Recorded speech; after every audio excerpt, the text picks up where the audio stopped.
So I was getting a person who grew up in the family. Now take it how it resonates. Do not make it fit if it don't fit. Okay?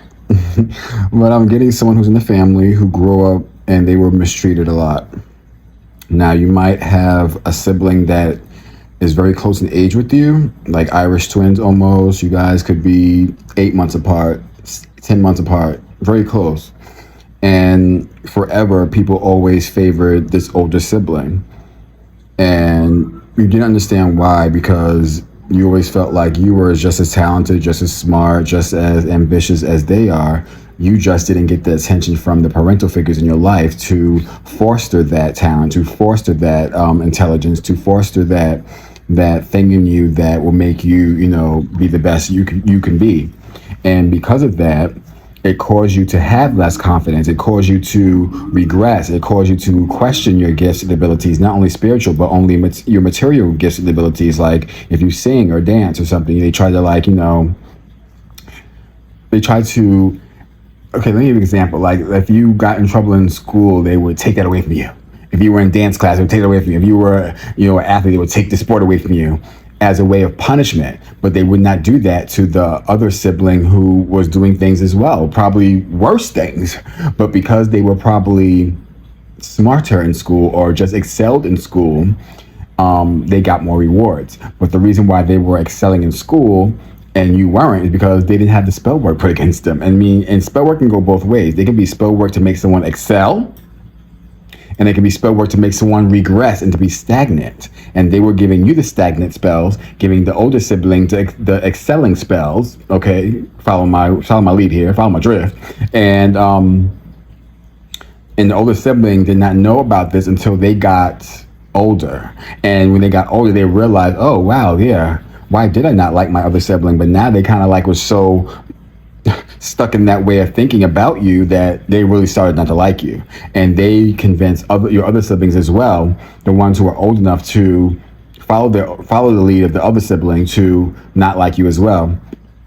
Now, granted, things could have happened to where you were not liked because you spoke your mind, but if someone is gonna take the word of someone else and not investigate the whole entire situation, they were waiting for a reason not to like you and not include you in or make you feel less than. So don't get mad about these people or that sibling, because they're going to wind up needing you. They're going to wind up needing you in the long run. So there's no reason for you to feel saddened or disappointed about not having siblings around, because these siblings would have made your business, made your house, made everything fall like the damn Titanic, or sink like the damn Titanic, okay? So be grateful for that separation. Be grateful for that betrayal. The betrayal was a gift. The separation was a gift. Because these same people are going to be coming back. These same people are going to be coming back. And they're going to be using, oh, wow, thank you, Spirit. They're going to be using their kids, like your nieces or nephew, as a way to, don't you want to see, they've been asking, how's they asking? And they don't even, they wouldn't even allow you around them. You haven't been around these people. But that's going to be their thing. Like, oh, I just had a baby. Or, oh, don't you want to see your niece or nephew?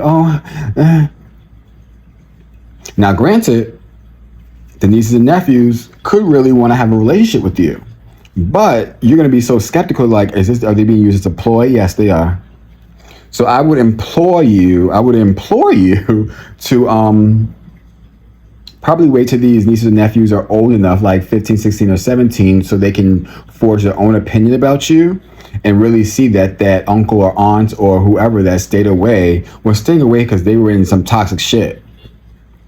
Confirmation, hornbeat. And you stayed away because there would have been no way for you to convince or have yourself shown in a bright light, because the image of you was so warped by your older sibling, your mother, which it would be their grandmother, and your other siblings would be their aunt or uncle, their other aunts or uncles. And when you're a kid, you kind of stay in that box of, this is what you're told, this is the truth, and this is it. But once you start to get older and come into your own, they're like, well, why did Uncle so-and-so stay away? Why did Auntie so-and-so stay away? Let's investigate. This is the age of the computer. Let's investigate. And some of you on social media, some of you have your own businesses. Some of you are. I just had a vision of a teenage boy going into their relative's business and saying, "Hey, I'm your nephew. I'm your niece." Trying to get answers, and not pride, trying to get answers, like, I needed my aunt around, I needed my uncle around, you could have helped me, you could have did this for me, and why did they keep you away from us? That is going to be a thing with somebody's going to experience that. Someone coming into your place of work, even come to your house or ringing your doorbell, finding your address. Or they might be coming to you in need because their parent is being an a-hole. And they see how you are, and they're like, well, they're staying away from the whole entire family, and they seem to be really okay. So maybe it's the family that turned this person hardened, that turned this person standoffish and coming across rude.